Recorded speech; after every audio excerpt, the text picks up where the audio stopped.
Día de la Liberación es un movimiento religioso que surgió precisamente en América Latina y en el que se han replanteado diversas ideas sobre el cristianismo. Pasemos ahora a ampliar cuáles han sido estos espacios y las ideas que se han tratado sobre la teología de la liberación.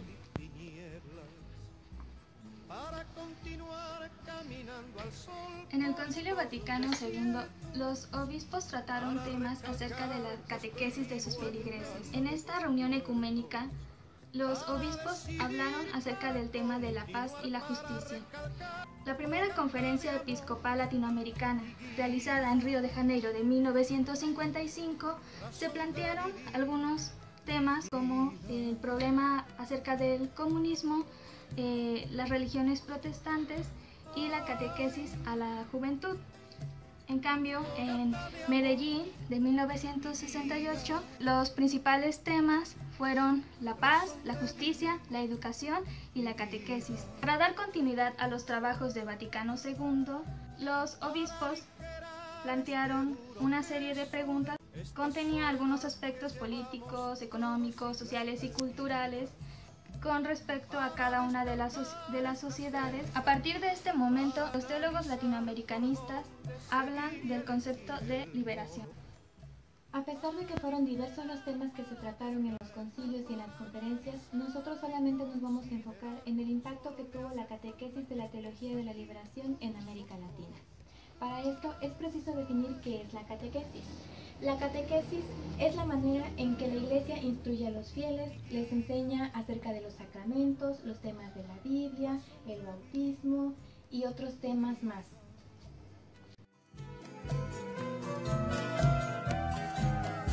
Ay, fogata de amor y guía, razón de vivir.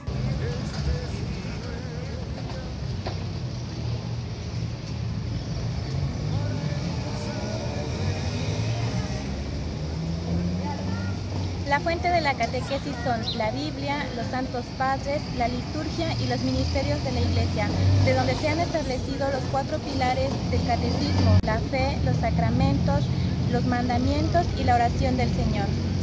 Los pasajes bíblicos que ponen mayor énfasis los teólogos de la liberación son la creación, Adán y Eva y el Éxodo.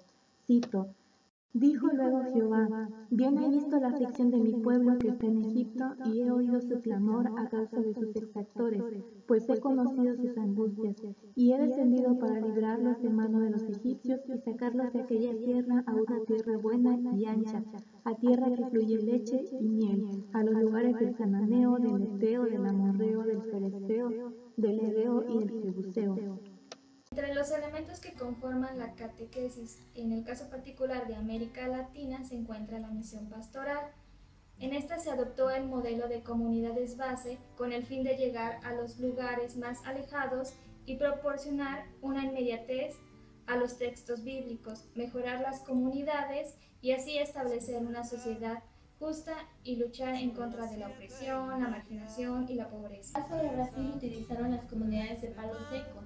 En estas comunidades llegaba un catequista y convocaba a una reunión.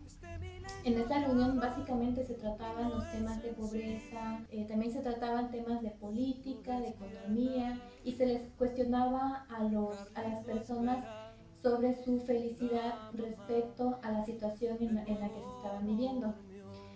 Y bueno, otro de los antecedentes de las comunidades base las encontramos en la labor de Carding. Este sacerdote fundó un movimiento que se llamaba el Movimiento Juventud Obrera Cristiana, en donde entrenó catequistas para enviarlos a las comunidades más alejadas. Ahora se les dice que a través de la Biblia, a través del Evangelio, de estas ideas de libertad, pueden llegar a mejorar su situación social, política y económica.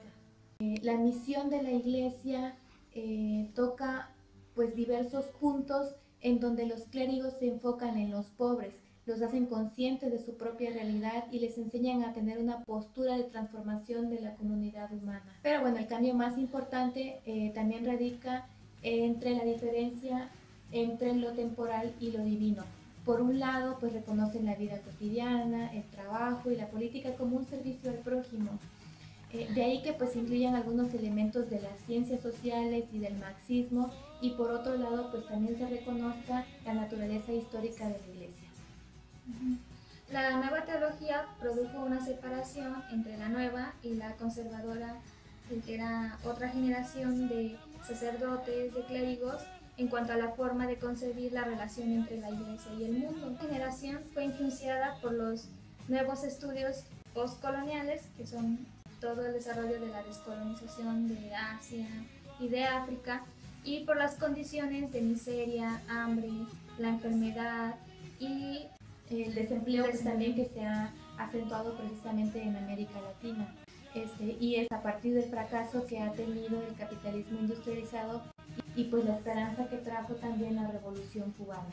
La reacción de la Iglesia conservadora pues obviamente no se hizo esperar. Por ejemplo, en 1983, José Ratzinger, Papa Emérito, Benedicto XVI, exactamente, acusaba a la teología de la liberación de un reduccionismo que ignora los elementos básicos del cristianismo, reduce el pecado a estructuras sociales, reduce el evangelio a uno meramente terrenal, es decir, iguala la praxis con la verdad cristiana y niega la trascendencia de la distinción entre el bien y el mal. Otros que estaban en desacuerdo pues era el cardenal Luis Concha y el obispo Alfonso López Trujillo de Bogotá, quienes publicaron en una revista que se llama Tierra Nueva y que no atacaba directamente a la teología de la liberación, pero sí buscaba otras alternativas. De Santa Fe, famoso en 1980, en que para la primera campaña presidencial de Reagan, y el documento dice que un riesgo muy grande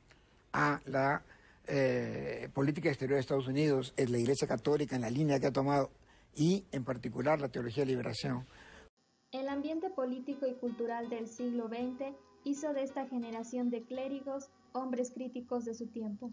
Dentro de la nueva generación de clérigos podemos mencionar a Camilo Torres, Francisco Lash, Carlos Zaffaroni, el Padre Alas, Jordan Bishop, Helder Camara, Joseph Clombin, Oscar Romero, Gustavo Gutiérrez, Hugo Asman, Samuel Ruiz García.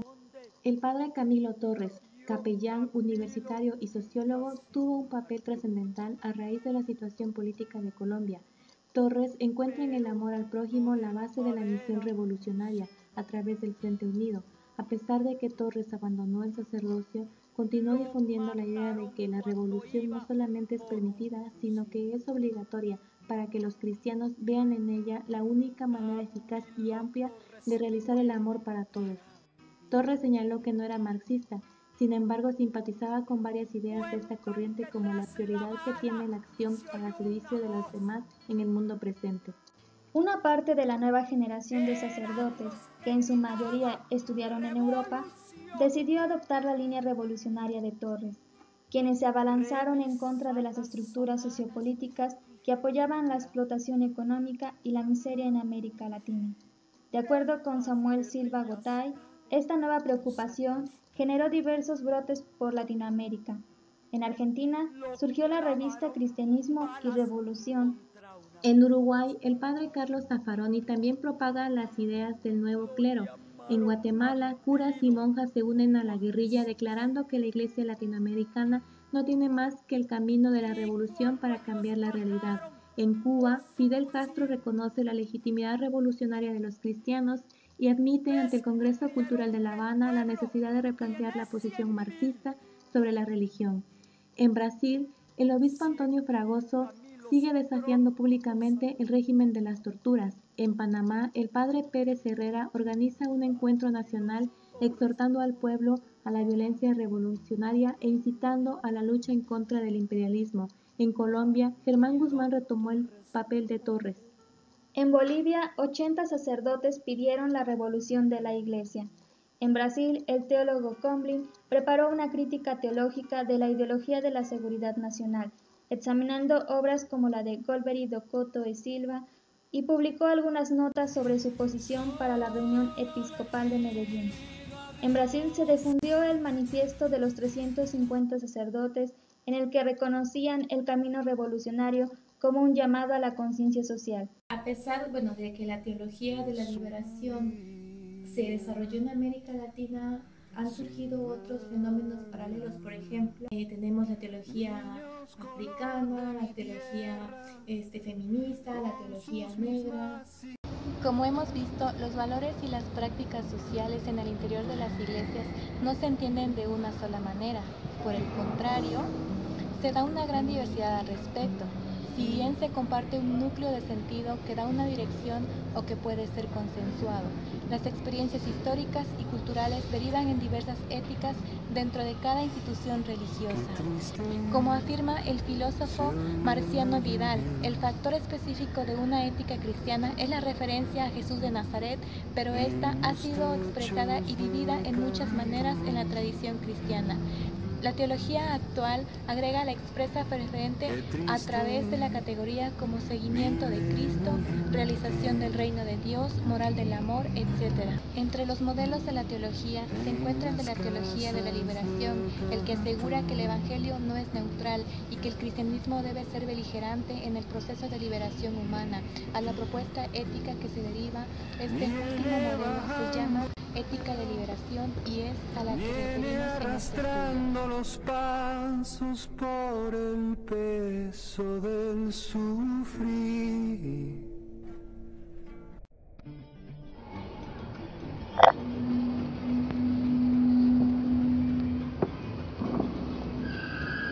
En conclusión, no es la primera vez que hay una crítica de los teólogos por parte de la Iglesia y al Estado.